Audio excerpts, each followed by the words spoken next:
Hi there, YouTube. It is going to be freezing in just a couple days, so I wanted to show you guys the steps that I'm going to be taking to winterize all of our fountains. This fountain right here is solid concrete, and the urn is pretty spent. I mean, we do have that purple Majesty millet up at the top that still looks okay. It's pretty dried, but it's still giving us some interest.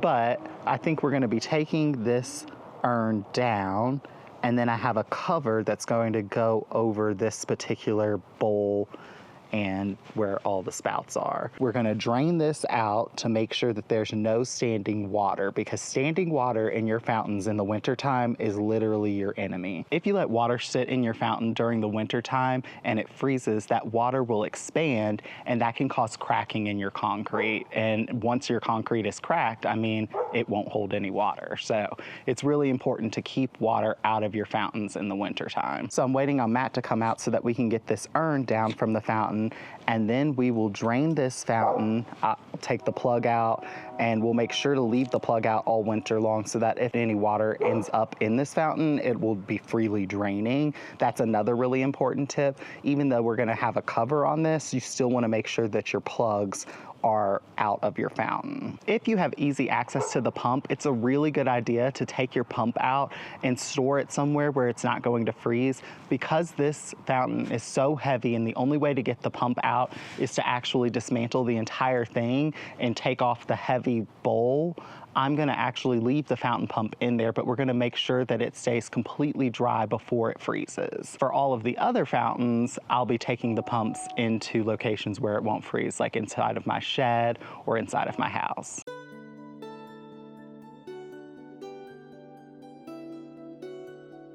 This is all the plumber's putty.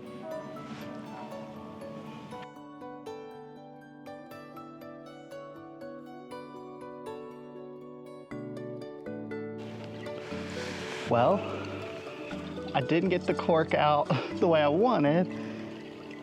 It fell inside of the thing, so it doesn't matter. We'll just buy a new cork. Now I'm just going to spray out the fountain pump and the fountain to try to get this as clean as possible before the winter time.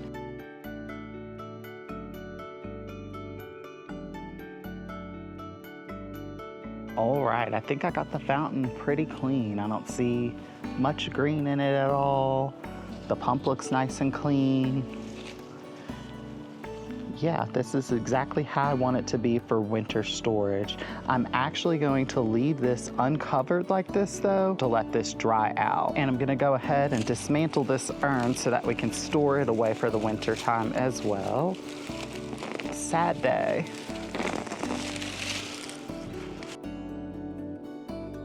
Yeah, this grass is so pretty, I feel like I can't. We could put the urn in here somewhere. Like Yeah. underneath. It could be something for us. I think so. You know what I mean? Because I think it looks good. We could even put it out somewhere. I mean, it's not like the urn can't stay out. Right. Yeah. I just think it looks good. No, I agree. It's pretty. Maybe we can put it like by the gate out here. You know what I mean? Like right here. Yeah, Yeah, I think the urn adds a little bit of festive fallness to the area. And because it's cement, it'll be fine all winter long. Yeah, I like it. Just a little bit of extra fall right here at the entryway. Now I'm waiting on Matt. He's going to go get the gorilla cart so that we can go take apart the fountain up in the front, the companion one on the corner. So this fountain we're actually going to store away in the shed in the backyard because I have the cover for it, but I don't want to have a cover out here all winter long. So I think it's best to just take this apart and store it away in the shed in the back. So for this one, what we're doing is we're going to take out all the leaves first. Then we're gonna drain it. And Matt is currently taking it apart so that he can take it back piece by piece. I got it. There you go. Oh my gosh, Matt! Piece. I know. I'm sorry. I forgot about that piece.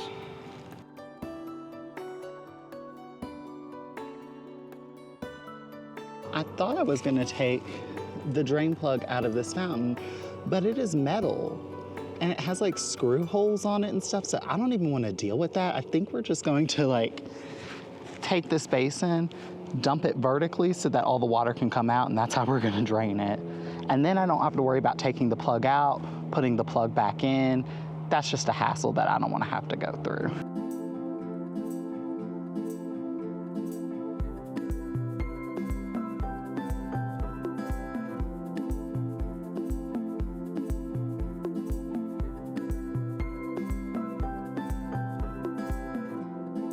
And that's another fountain all tucked away for the winter time. Look how beautiful the limelight is. Oh, those pinky colors are gorgeous. I'm like absolutely in love with this. And over here is the final fountain. I'm just gonna grab it off the wall, and it's going to be stored in the shed as well over the winter. And that is fountain number 3. Stored away for the winter time. Have this cover to put on it. It's completely dried out. The fountain is. This fountain cover was made for the companion fountain that sits on the corner of our property, but I'm hoping it fits this one because I don't have a fountain cover for this fountain. Fingers crossed, let's see. I'm thinking it's gonna be a perfect fit. Oh, it is.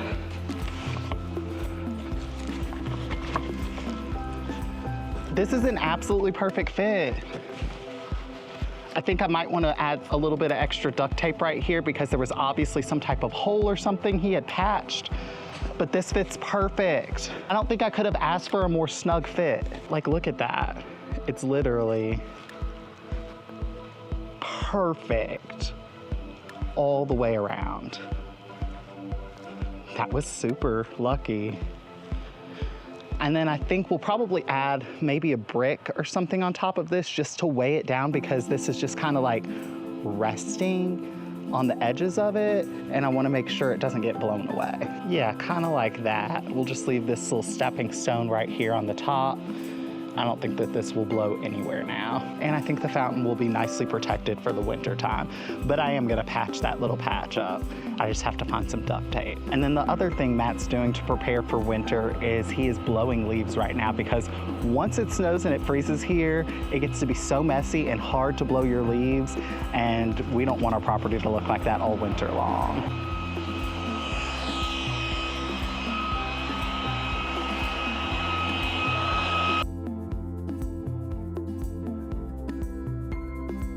While he's blowing the leaves, I'm going to harvest the last of our tomatoes because I'm pretty sure we still have some tomatoes on there, and I don't think that the frost damaged them. Sometimes frost can damage tomatoes to where they like almost freeze and then they unthaw and they're just not good anymore. So I'll have to check them, but I'm pretty sure we have some tomatoes that we need to harvest and ripen inside. Yeah, see, this is what we're working with. Obviously the plants have been stricken by the frost. You can tell by the leaves. These actually feel firm still. The tomatoes feel firm. Some of them feel a little squishy, but most of these, like this one feels really, really firm. I know that this one would ripen well inside. So basically I need to go through, and I'm seeing some red in there. Like, those are some red tomatoes right there. Right? They have a little bit of damage though. This one has a little bit of damage. You can see right there. But we're gonna harvest whatever looks good, ripen it inside, and get rid of these plants. Because once the freeze comes, they're gonna look a lot worse than this, and it's gonna be a disgusting mess.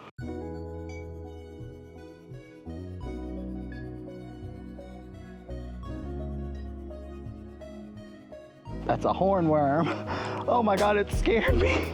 That's such a large one. My goodness, he terrified me. Whew, you are big. It's a tomato hornworm, I think. That's why he has the horn right there. The little red horn at the top. And another trellis intact. We're doing good this season. I broke so many last year. Now the cherry tomatoes. This is where, this is just gonna get tedious. There's so many. I don't know if they're still good or not. Let's see. Yeah, they're still good. The amount of cherry tomatoes on this plant is ridiculous. Like, do you guys see this? Like all in there, everywhere you look, there are cherry tomatoes. I hope my camera's doing justice because everywhere I step, I just hear squish, squish, squish, squish, squish.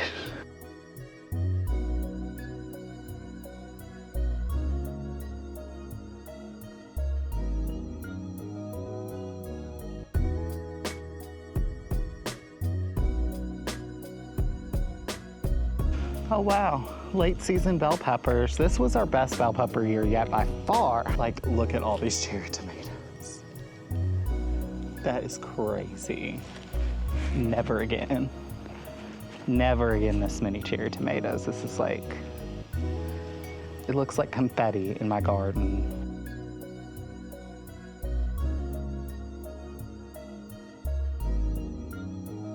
And that is the area all cleared from all of the tomato plants.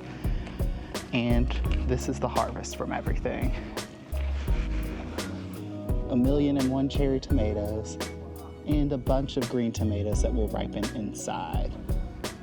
And the absolute last thing we have to do today is put our patio furniture underneath the cover so that it will stay nice and clean all winter long and so that it won't get any damage. We also need to move that patio umbrella.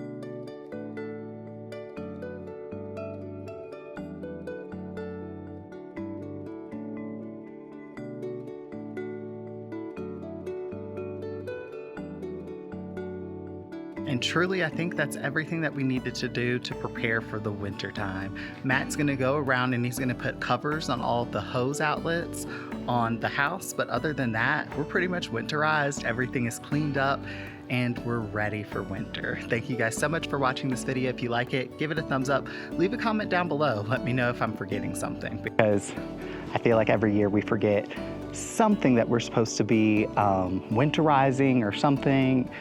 There's always something that I'm missing. But I hope this serves as some inspiration for all of you guys to start cleaning up your garden.